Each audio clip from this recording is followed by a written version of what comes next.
folks, how are things going? So let's go and talk about using Google Forms to create your surveys. The reason I recommend Google Forms is because I think it presents a number of advantages over alternatives like SurveyMonkey. One disadvantage of SurveyMonkey is that it doesn't allow you to download your results into a spreadsheet with the free account. It also limits you to like 10 questions or something like that. And so I really strongly recommend using Google Forms, especially when we get to data analysis. If you're not able to download your results into an Excel spreadsheet, you're going to be a world of hurt. And so unless you have a really good reason to, like you have a paid account with SurveyMonkey or something like that, I think Google Forms is the best approach. And so anyway, I want to go and show you some tools with Google Forms that'll help you when you're designing your survey questions. So let's go ahead and do that. So let's go and go to New and go over to Form and go and pull this up.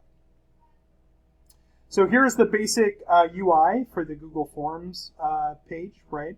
And so let me go ahead and show you how it works. So we're going to start by putting a title in here, right? So we'll type in a marketing survey for a cool ass product. And then we'll type something like, this survey is designed to gauge interest in our cool ass product.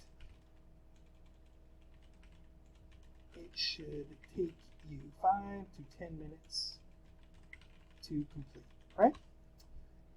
And let's go and start with the basic questions, the basic demographic questions. And I'm going to start with age is the first one I'm going to look at. Now, of course, with the age question, it defaults to the short answer, and you can definitely do that, right? But just keep in mind, the thing with survey with the age question is eventually you are going to break it down into demographic categories, right? And so you're going to separate people on whether they're young or old or however you want to break it up, right? And so if you're going to do that anyways, you might as well just do it with your survey question. And so what I recommend doing is creating a multiple choice question and then doing something like this, right? Do 18 to 24, 25 to 34, 35 to 44, 45 to 54, and 55 plus, or something like that, right? And so that's the way I recommend breaking down the survey questions, right? Or the age question, right? Now, in addition, you're going to want to have a question about gender. Remember, these are the two demographic questions that you always should have, right? And with gender, you're going to want to put male, female,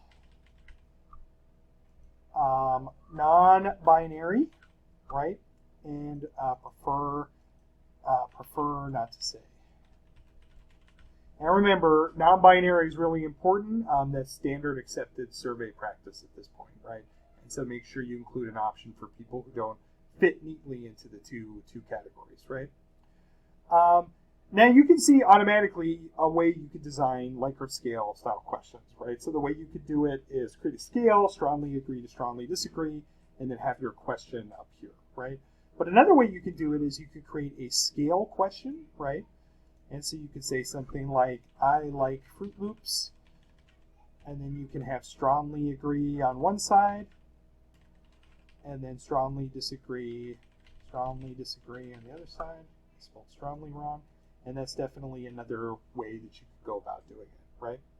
Now, a couple of final things I want to show you, some advanced things, right?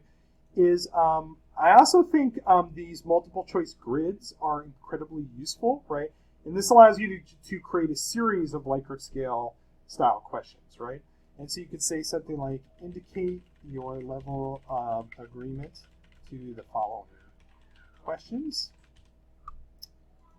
Cool ass product is the best.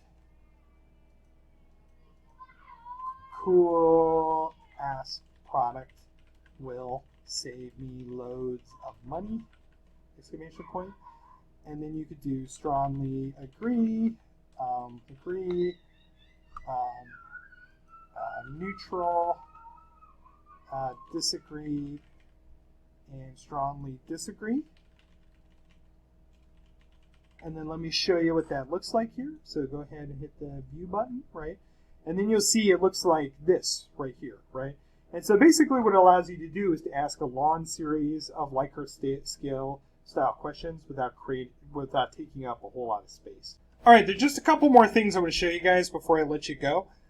So one thing you could do that's kind of neat is, let's say, for example, in your survey, you only wanted the responses from people that are 18 to 24, right? And so something you can do is you can take this first question and then guide them to certain sections of your survey based on the results, right? And so if they put 18 to 24, I'm going to let them go on to the rest of the survey. If they put any of the rest of the answers, I'm going to kick them out of the survey here at the bottom, right? And so what I'm going to do is I'm going to go and go to this section, and I'm going to go to section based on an answer, right? And then 1824, I'm just going to go to continue to the next section, and then the rest, I'm going to go ahead, go to section 3, right? And so then if I go ahead, I'll show you what this looks like. So I'll go ahead and preview the question. So it starts off here, right? And I'm going to go ahead and put 35 to 44, and then I click next. And then it says, thank you for taking my survey, kicks me out, right? Now if I put 18 to 24 and click next, then it's going to take me to the rest of the survey so I can answer the rest of the questions, right? And so you can use this to sort of streamline your survey and design it so certain answers lead people in certain directions if you choose to do so, right? One final thing is you can play around with the design quite a bit, but you just have a limited set of options, right? So you can change the image, right? And they have a few default ones, right? So if I want to have these weird birds over here, I think those are birds. So those birds, okay, whatever. I could go ahead and insert those, right? And then you got the birds at the very top, or whatever these things are. I don't even know what they are, right? And then you could go ahead and, oh, it looks like it's a hand. It's a hand. Anyway, and then you'll have that as the picture at the top, and then the rest of the survey is designed around it. In addition, you can insert your own images, and it will automatically set the color scheme based on the images that you upload. This is something to think about if you want to play around with the visual design. That's definitely possible, right? So hopefully this helps you out, gives you some advice about how to use Google Forms. If you have any other questions or you're stumbling a bit with the survey design, just go ahead and drop me an email and let me know.